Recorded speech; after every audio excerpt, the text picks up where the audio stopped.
Viajaremos agora nas páginas do primeiro registro histórico contínuo da humanidade, o livro chamado A Bíblia Sagrada. Vamos investigar algumas de suas histórias mais controvertidas e descobrir respostas para perguntas muito difíceis. Será a Bíblia um relato confiável de intervenções milagrosas que salvam as pessoas de um destino iminente e da destruição? Ou será meramente uma coleção de lendas e mitos, como afirmam alguns críticos modernos? Especialistas do mundo todo, tanto céticos quanto defensores da Bíblia, contribuíram para a discussão destas questões bíblicas que poderão chocá-los e surpreendê-los.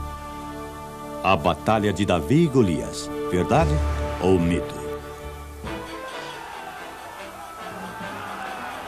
Dois exércitos determinados haviam lutado até chegarem a um impasse. E agora o resultado da batalha será decidido por um combate corpo a corpo entre um temido gigante guerreiro e um jovem pastor. A história de Davi e Golias é um mito. Golias, o gigante, nunca existiu.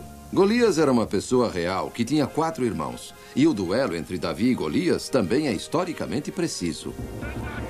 Davi e Golias se defrontaram em uma batalha, e seu antigo duelo se tornou um dos mais memoráveis e controvertidos eventos apresentados na Bíblia. Historiadores e especialistas da Bíblia investigaram essa antiga controvérsia e encontraram novas e surpreendentes respostas. Existiu realmente um gigante chamado Golias? Ou essa história da Bíblia não passa de pura fantasia? Nunca houve evidências históricas ou biológicas apoiando a história bíblica de Davi e um gigante chamado Golias. A única evidência que temos são as histórias da Bíblia. E o que é a Bíblia? Informação histórica dificilmente confiável. A evidência vinda de antigas fontes israelitas relativas a Davi é tão extensa que hoje poucos historiadores questionariam qualquer detalhe sobre seu reinado. Davi ascendeu de uma relativa obscuridade para se tornar o segundo rei de Israel. Ele governou as 12 tribos de Israel como uma nação poderosa e fundou uma dinastia real que durou mais de 400 anos. Na biologia, podemos afirmar que grupos genéticos isolados podem e de fato resultam em formas humanas incomuns.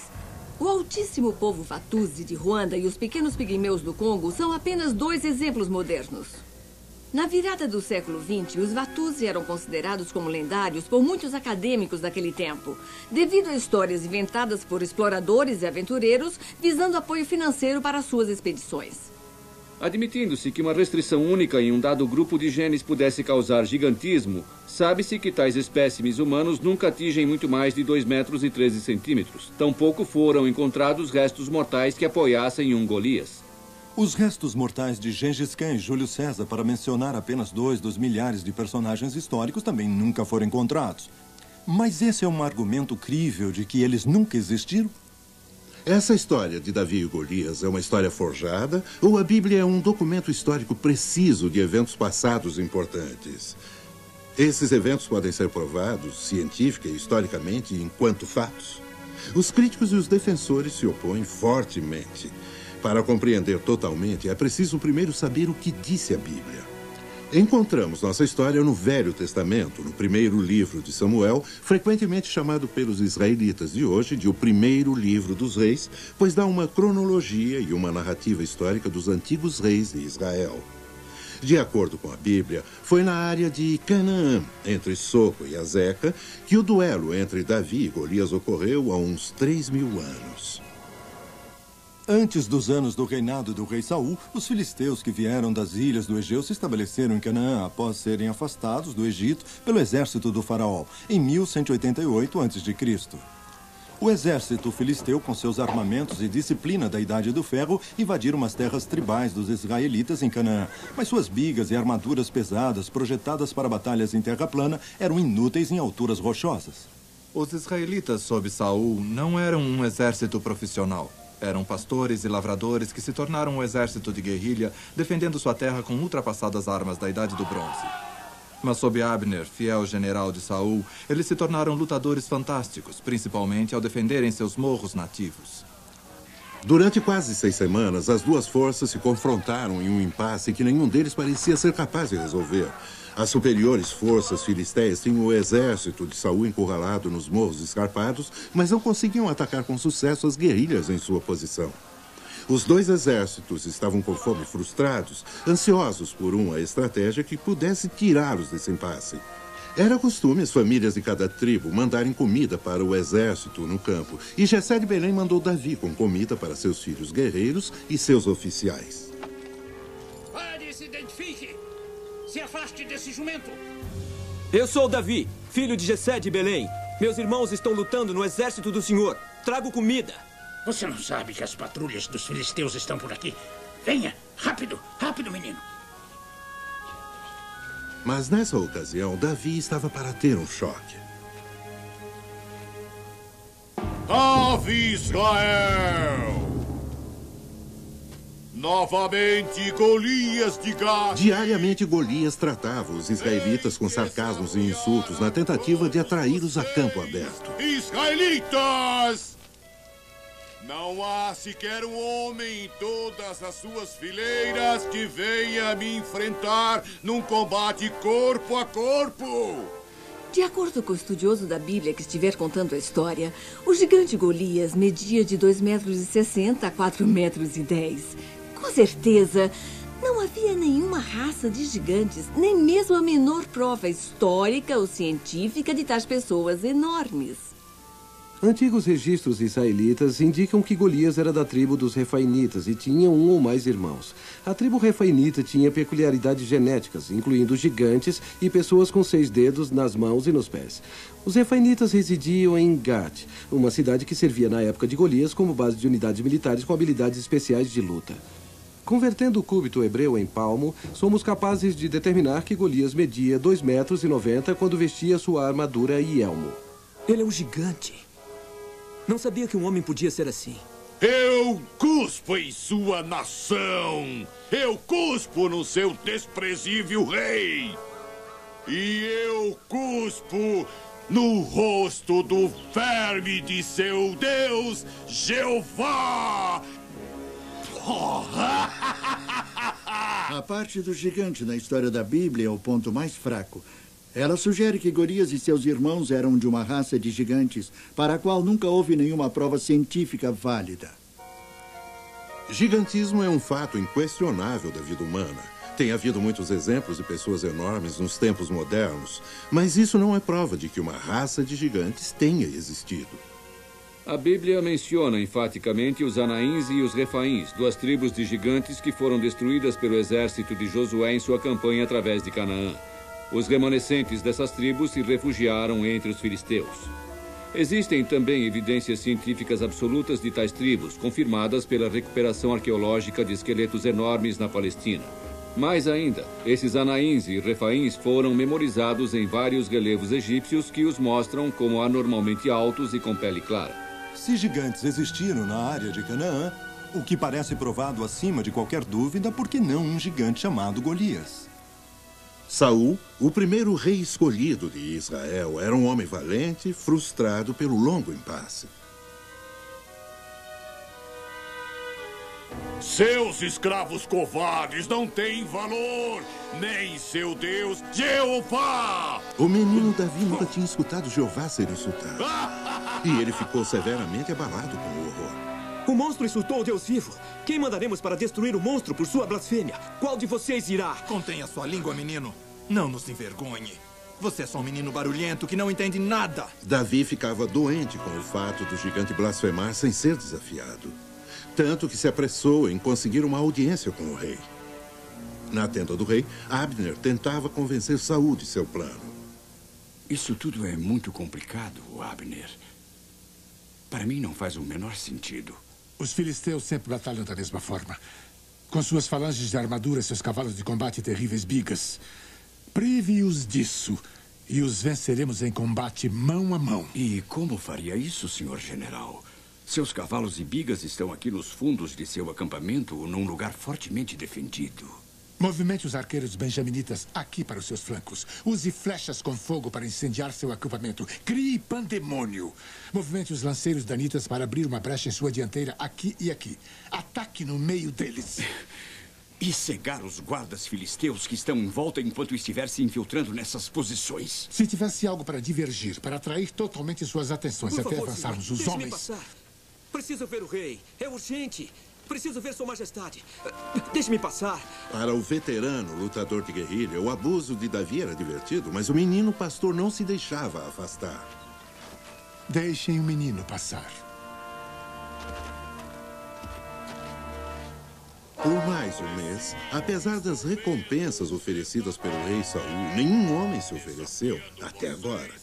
O frágil menino pastor implorava por uma chance e o rei achou divertido.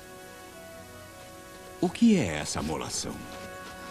Por favor, Majestade, faça de mim seu campeão, para que eu possa matar o monstro que blasfema contra Deus. O gigante Golias? Ele diz ofensas contra Deus. E contra o senhor, poderoso rei. Eu já matei ursos. E também um leão que atacou as ovelhas de meu pai. E farei o mesmo com esse monstro que amaldiçoa Deus e Israel. A determinação de Davi em lutar contra o gigante parecia tão forte que Abner teve uma ideia. Você valoriza sua jovem vida tão pouco que tolamente a jogaria fora. Deus me deu a vida, senhor general. Ela pertence a ele.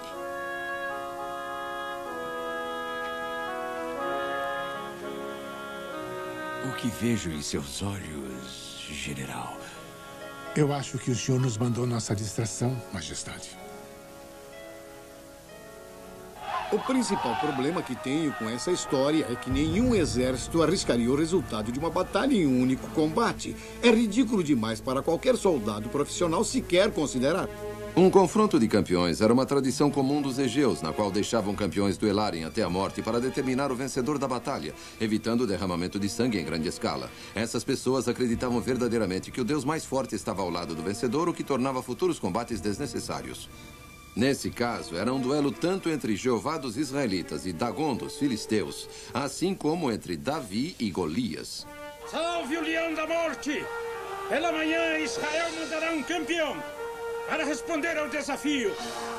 Podemos apenas especular o que Abner estava pensando. Talvez ele tenha pensado que mandar um menino pequeno e frágil para se encontrar com o gigante Golias iria desviar a atenção de todo o acampamento filisteu, mas ele teria que orientar Davi minuciosamente para fazer a luta durar. Farei exatamente como disse, senhor general. Retardarei a luta com o gigante, fazendo com que me persiga. Precisamos desse tempo, Davi. Você tem que ficar longe dele, até que nossos arqueiros alcancem os flancos dos pagãos. Escute o som das cornetas. Saul acordou muito preocupado e triste, tendo em vista sua pouca chance. Então ele tentou fazer Davi colocar sua própria armadura pesada. Desculpe, Majestade, mas não posso usar essa armadura. É muito pesada e muito grande. E essa espada, eu mal posso erguê-la. Que arma usará contra o poderoso Golias? A minha funda, senhor. Uma funda de pastor. Apenas isso, Majestade. Ao arqueiro, seu arco. Ao pastor, sua funda. De acordo com a Bíblia, Golias estava usando 11 quilos de armadura, um escudo manual para desviar flechas e lanças, um elmo pesado e perneiras. Uma pequena funda de couro e uma pedra minúscula contra um adversário como Golias abala até a mais forte fé. À primeira vista, uma simples funda parece ser uma arma muito fraca para se levar a um duelo até a morte. Mas existem fortes opiniões ao contrário. Há registros de fundas lançando mísseis de pedra com força suficiente para quebrar elmos, armaduras e até escudos. Está registrado que mesmo a antiga tribo de Benjamim tinha um exército todo de atiradores de funda que conseguiam atingir alvos a uma distância de até 30 metros com precisão mortal. A ideia de Davi usar uma funda e uma pedra para matar um soldado profissional usando armadura é tão ridícula quanto derrubar um elefante com uma espingardinha de chumbo. No mundo árabe de hoje, particularmente entre os palestinos, a funda continua a ser usada. Tanto os exércitos gregos quanto os romanos usavam fundas mortais. Atiradores de funda formavam uma grande parte do exército de Aníbal em 218 a.C. Mas a funda é uma arma mortal? Mesmo durante a Guerra Civil Espanhola em 1936, fundas eram usadas com resultados mortais. Até que ponto as fundas são precisas e mortais? Procuramos Stacy Grosskopf para descobrir. Ele é um exibidor perito em arco e flecha, zarabatanas, machados, facas e, é claro, fundas. Essa funda feita de uma alça de couro e 2 correias é uma réplica da que foi usada por Davi. A munição que vou usar são bolas de chumbo e pedras do tamanho de bolas de gude. Pedras foram usadas por Davi contra Golias. Esses mísseis de funda teriam sido usados em combates militares e para caçar em tempos antigos. O alvo é uma tábua de pinho a uma distância de 12 metros.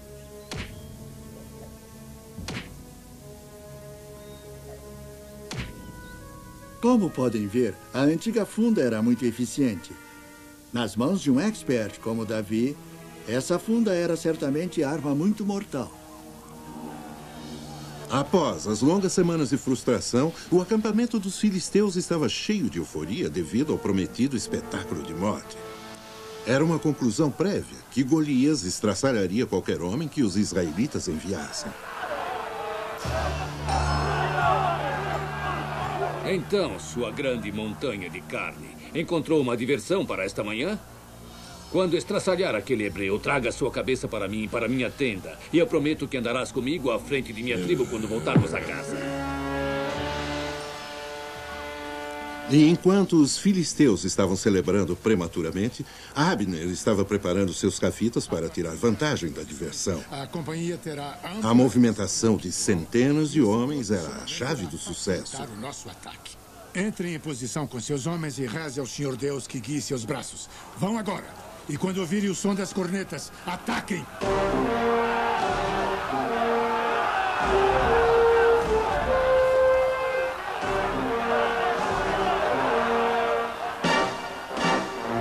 Seus animais hebreus! Vocês querem me matar de velhice, esperando pelo seu campeão! Aonde está esse homem poderoso de suas fileiras sujas e doentes? Abner havia entendido bem seu inimigo. Em minutos, todo o acampamento filisteu estava se reunindo para assistir à matança. E os capitães de Abner começaram a empunhar suas armas para o ataque.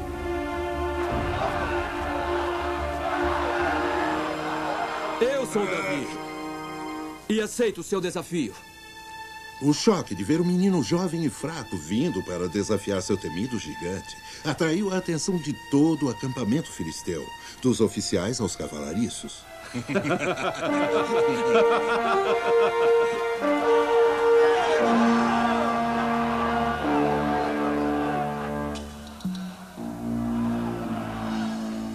Quero beber o sangue de vocês. O que é isso? Ousam zombar de mim! Seus hebreus insetos de estrume, vocês me mandam uma criança para guerrear com o maior lutador do mundo! Davi, um adolescente que preferiu não usar armadura, pode facilmente ter manobrado o gigante de armadura por 3 razões médicas. Uma, aqueles que sofrem de gigantismo tendem a ser desajeitados em vez de rápidos em seus movimentos. 2, gigantes tendem a ser mais fracos em sua força muscular do que os mais jovens e menores em tamanho. E 3, é típico dos gigantes sofrerem de hemianopsia temporal bilateral, que é uma perda de visão periférica. Significa que Davi pode facilmente ter corrido de um lado para o outro, ficando fora do campo de visão de Golias, enquanto preparava seu lance ou provocava o gigante. O gigante filisteu foi repentinamente tomado de uma fúria avassaladora.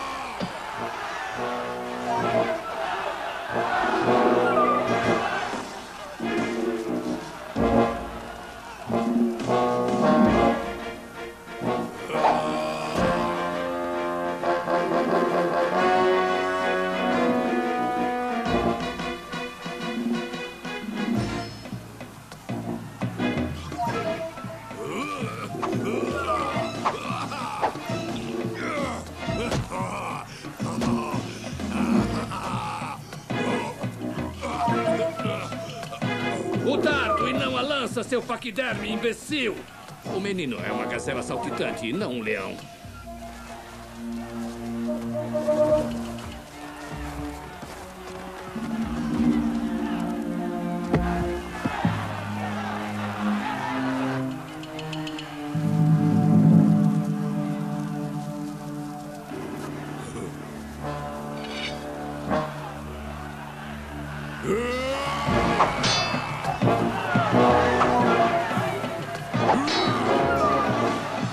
Só mais alguns instantes, meu bravo homenzinho.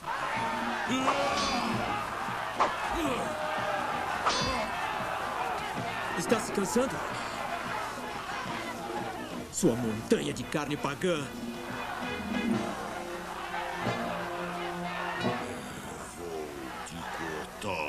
Bem devagar, seu vermezinho. Só porque você me fez suar.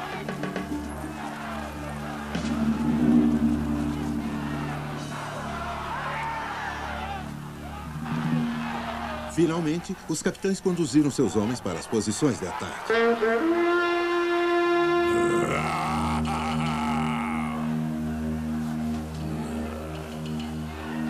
A funda de um pastor. Pensa que o grande Golias é um chacal covarde que pode ser abatido por uma pedrinha? Insultou Deus vivo, seu adorador de ídolos. Deus o porá em minhas mãos.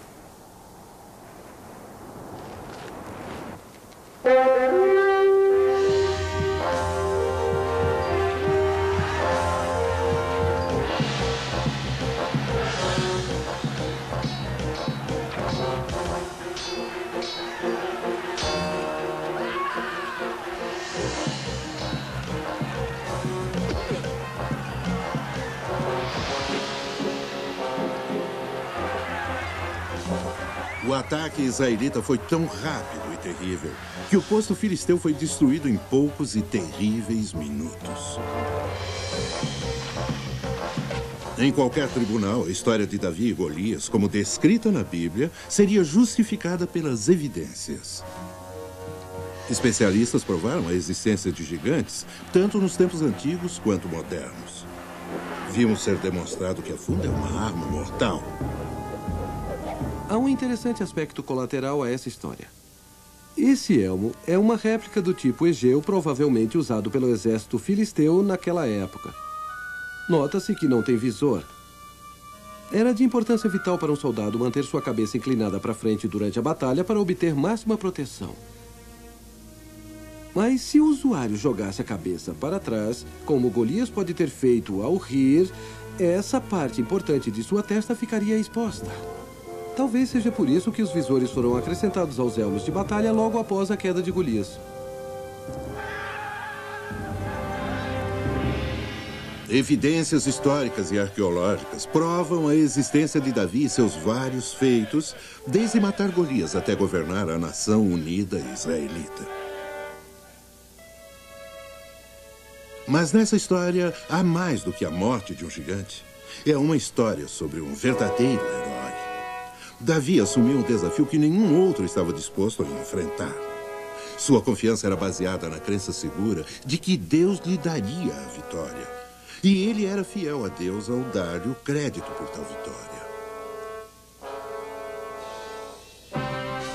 Quando escolhemos nossos heróis como modelos, estamos selecionando heróis verdadeiros e com substância? Algo a pensar.